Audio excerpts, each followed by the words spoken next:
de un suspiro y partió con arcos hermosas las puras de mi tierra. Tantas vidas fueron invencibles ante amor divino. La fortuna se arregla compañía de nuevos vientos. Abriré todas las puertas que fueron cerradas. No había sin lamento, pero ya las almas.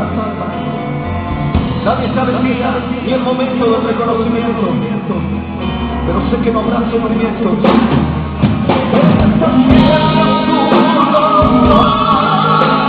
Esta